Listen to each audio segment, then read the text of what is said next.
Okay, before I get started, a couple comments. I reviewed the final exam and I've covered everything that's on the final exam. So don't have a review for the final exam other than the fact that you saw the midterm exam. I will post the midterm exam, the question sheet online probably later today so that if I don't get them back, at least you've got that to review. I should be able to get them back by Wednesday at the latest, but it just depends on what my head does. Unfortunately, I had planned on doing it over the weekend, but it just didn't work out that way.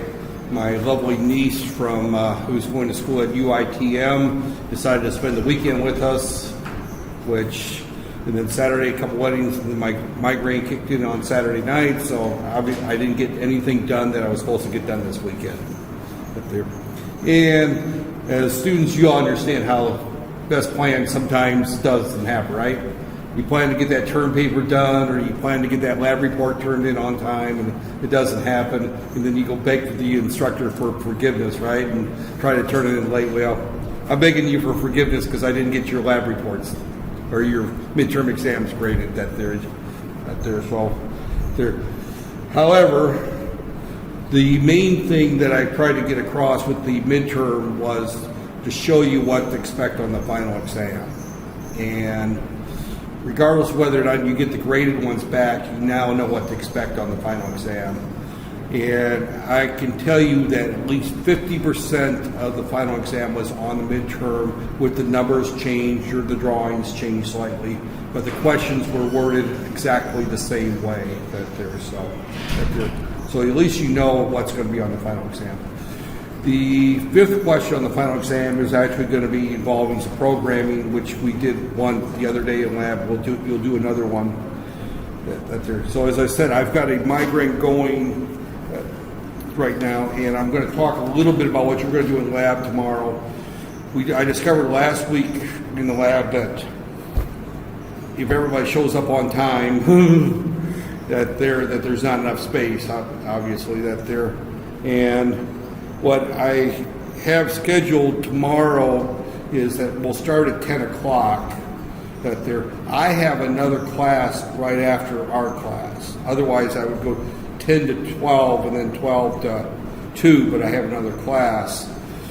What I'm going to basically do is run it from 10 till, whenever people get done. As soon as you get done, leave and let someone else come in So, and I'm going to go on to my other class at 12 o'clock, and then I'll come back and check to see how people are doing. If people are still in the lab afterwards, we can finish up after 2 o'clock tomorrow but we'll try to keep the lab going the whole, that whole time. All right. Let me talk about the lab. I posted the lab online earlier today. This is the last graded assignment for the class. We will not have class on Wednesday or Thursday. As I mentioned, Wednesday I've got a intra visit during our class time and then I'm going to Pahang for 2 intra visits So as a result, I've got these intra visits are overlapping with the last week of the semester. Actually, your final exam is next Monday, right? And what's it, 9:30 to 11:30? Yeah, 9:30 up there. And right after your final exam is done, I'm going to collect it and I'm going to run to a intra visit downtown, right there at John Sultan Ishmael, I think it is, right there at the Mercedes dealership in that building there. I can't remember the name of the building, Yapsing or something like that, right there, but it's right downtown. And then from there, I'm shooting to the airport to go to Langkawi for another event, right there. And then Tuesday night, I'm coming right back from Langkawi. So it's a lot of traveling in the next week for me. So that there. So as a result, with a migraine going on that there. So what we're basically going to do in this lab is that there, and I posted it, is we're going to add 2 numbers together right there. Now the problem is when we, adding 2 numbers together, if you look at the lab, the first part of the lab is just simply, actually there's part A multiplies two numbers. Actually, that's supposed to be add two numbers. Right there. And I'm going to change that. Adds two, right there. Adds two 8-bit numbers, and we'll save that and I'll repost that there. Right there.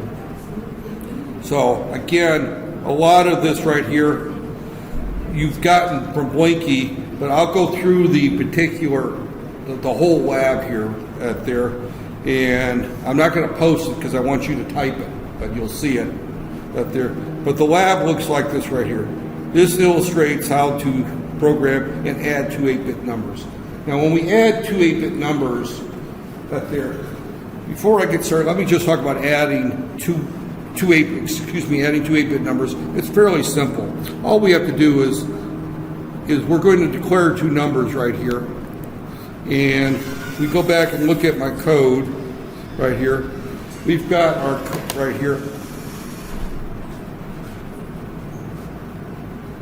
here, and I'm just going to grab these 4 lines and talk about these 4 lines right here. Copy right here.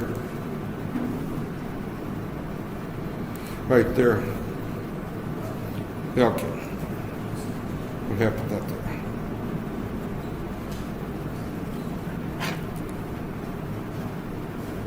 Oh.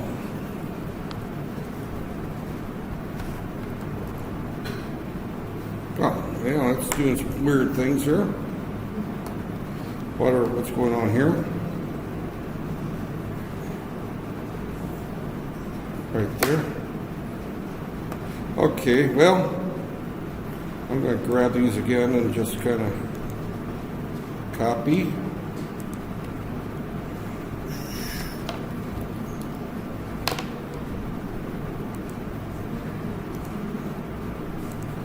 Paste. Okay. These statements right here, these are what they call assembly directives. And what this simply does is that I've declared something called num11, and that's anytime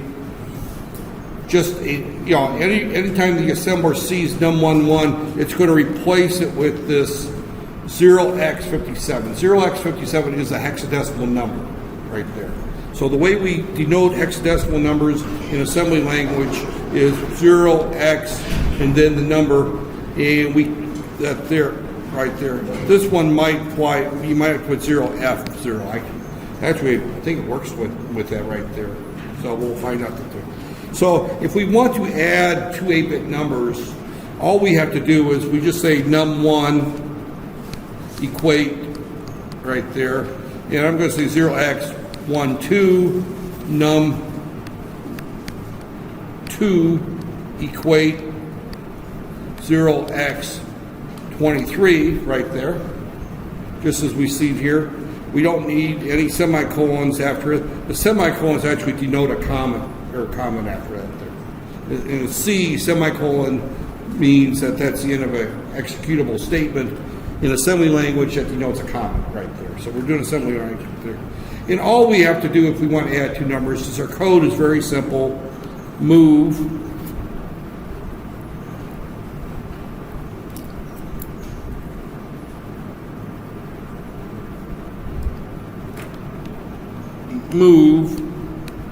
to A num1, move to B num2, and add a B, and we can do a move to sum if we have sum declared A in order to store the result. But that's adding two numbers is very straightforward right there.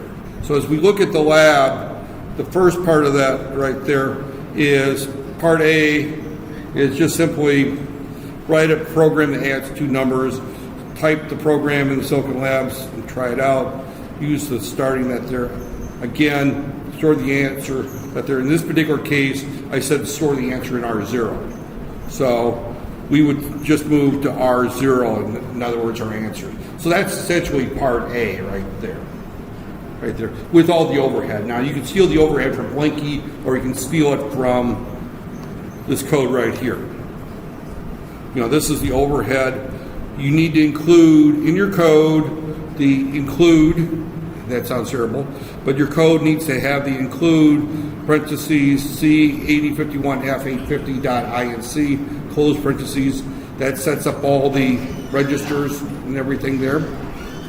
We also need to have the reset vector in your code right there, so you need to put this csec at 0 ljump main. The csec at 0, what that does is that it tells the compiler or the assembler to place that in memory location 0. Now, memory location 0 happens to be the starting in program memory right there. So the csec means that it's in the code segment or in the code that there. That's C. That there would dseg would be data. Xseg would be an external memory right there. But when we write assembly language code, the only place we put things normally is in the code memory right there. So we in csec at location 0, and the at 0 is very important because that tells it that we want to place it at the reset vector. When the reset button is pressed on the microprocessor, the microprocessor goes to memory location 0 and starts executing code. So when we go to the microprocessor and we go to location 0, we want to jump to main. Long jump to main. Main is our main program right there. So this is where our code starts right there.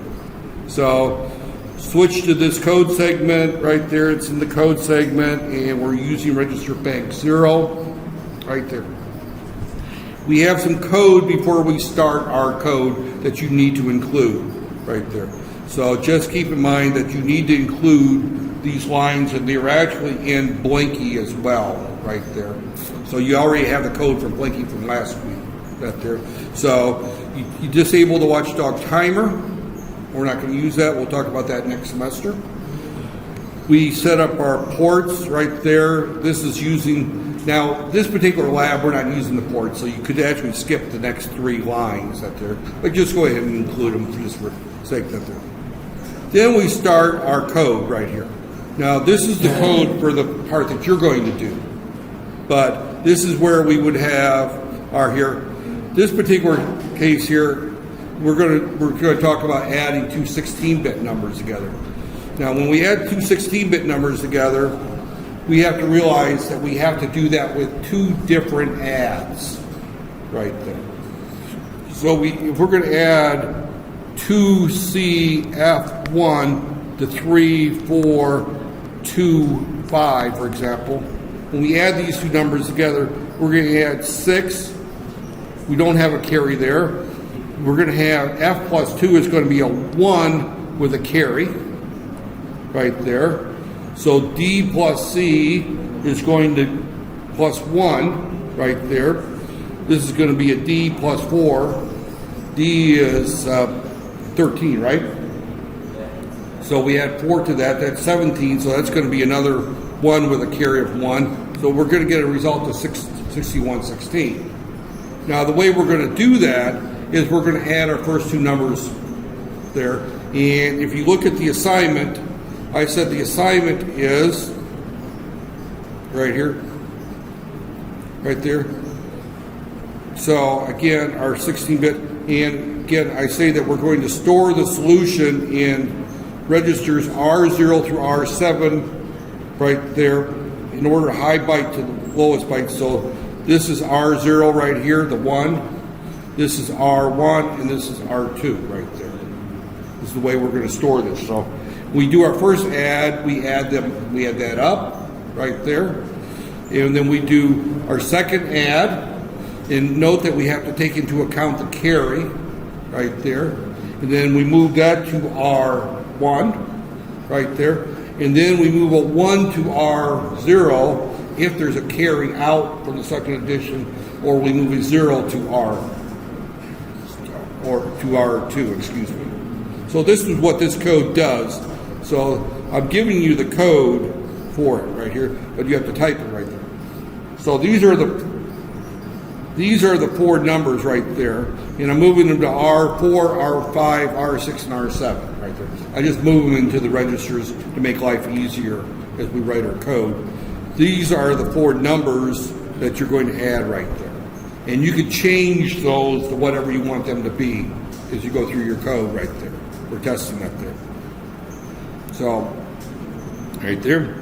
So, again, oh, this is the wrong code. This is the multiply code. Oh, this is the wrong code. So don't follow this code. You're going to have to follow my handwriting code right there. So I'm going to, actually, I will type the code here, but I won't test it because I didn't bring the board here. Right there. So let me actually file save as, and I'm going to call this adder correct right there. And I actually save as adder correct .asm. I forgot the .asm there. Okay. So I'm going to go through and I'm going to delete all this code here because this is actually the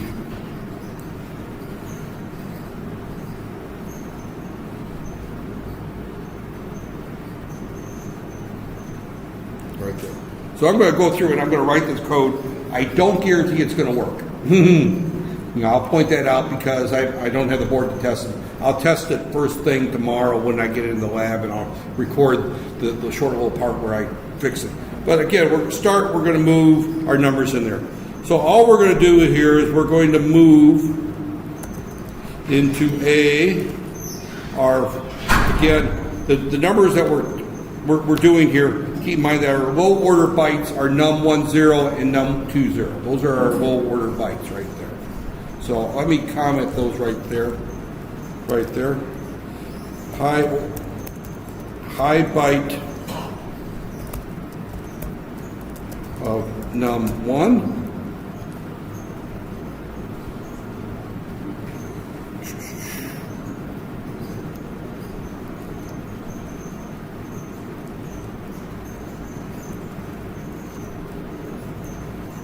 Low byte of num1.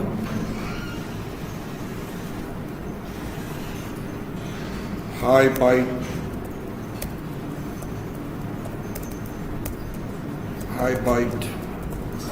of num2, and there's a mistake there.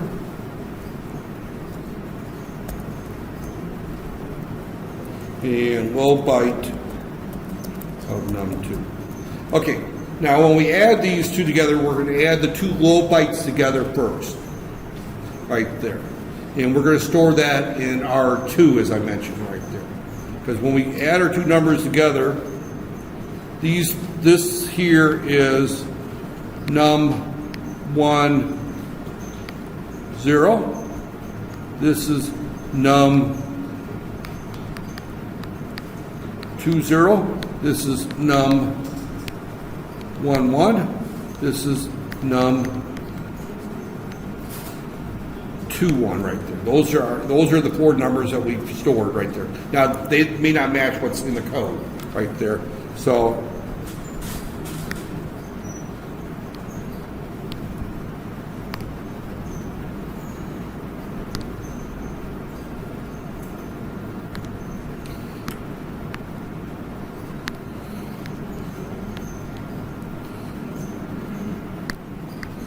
right there, okay? so that you can kind of get a feel for what they are as far as you're testing that there. So we're going to go back here to right there. So again, we're going to move into, and I'm going to just simply put a comment here, right here.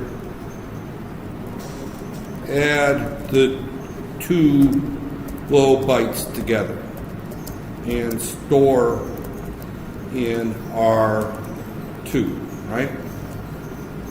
So we're going to move into R5, move into B, R7. We're going to add A to B and move R2A. So that we add the two of those together. So again, this is your first chance looking at how we actually do programming right there.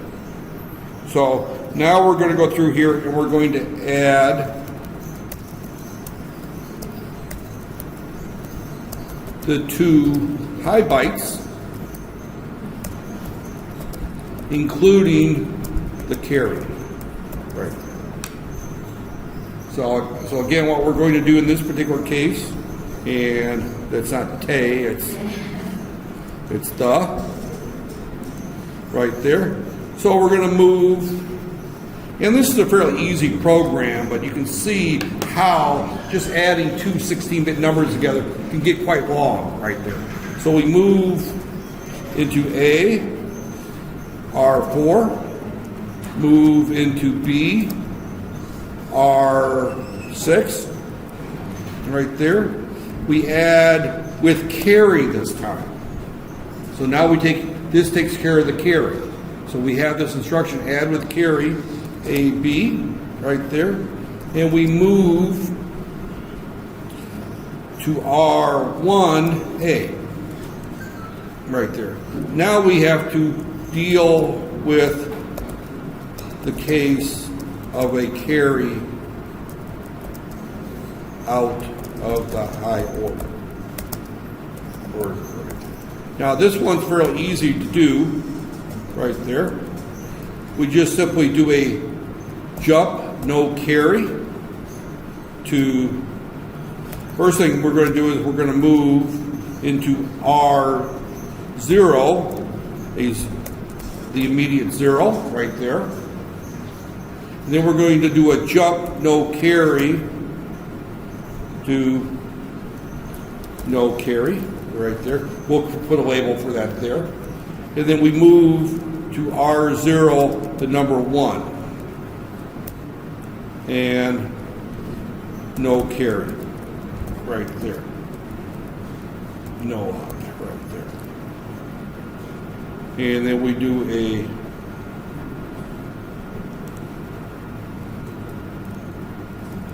right there. Right there. And that should do it. Right there.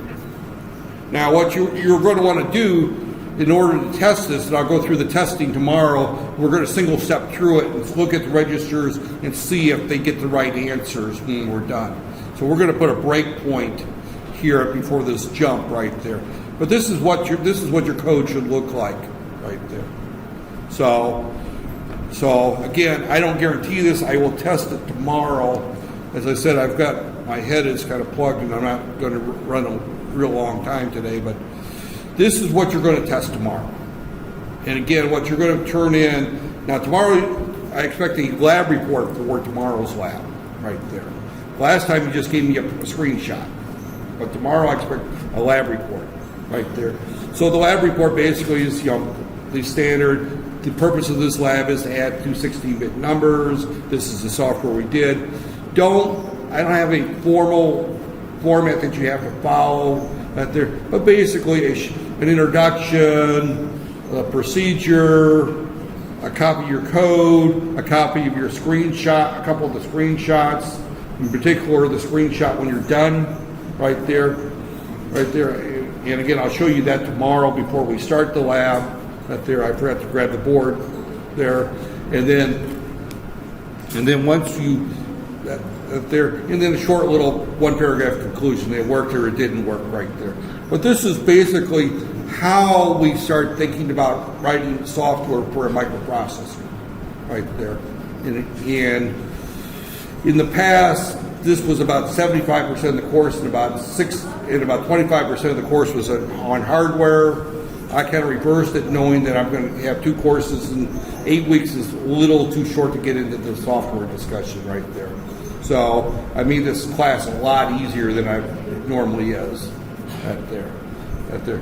And I know we're not supposed to do that. I'm going on record on YouTube YouTube and Facebook saying that I actually deliberately made this class a little easier than it's supposed to be there. But this is essentially what this lab should look like. Now, I don't guarantee that this will work, but you have the code in front of you. I'm forcing you to type it instead of putting it up online. I don't guarantee it works because I haven't tested it here. I usually make at least one or two stupid mistakes. I'll correct them tomorrow before you get started. I will actually hook up the board at there. I need to go see Yati to make sure she's going to be here tomorrow. I forgot to that there. But I'm going to schedule the room from 10 o'clock onward till about noon or even to 10 o'clock till about 2 o'clock is what is at there. But I won't be in the room from 12 o'clock on because I'll be doing my other class right there. But then once I finish with the other class, I'll come back and check to see what's going on. That other class I normally run about an hour and 15 minutes. That's the transfer degree students. Fortunately, their class is going to run for another 7 weeks after you guys finish. Well, I shouldn't say fortunate, unfortunate for me because they run another 7 weeks, which means I don't get a break between now and the start of the September semester. And then for the first 4 weeks of the September semester, I'm going to have my normal 3 classes plus those 2 classes So I'm going to have 4 classes for about 4 weeks. So I'll be extremely overworked but this is what you're going to have tomorrow right there.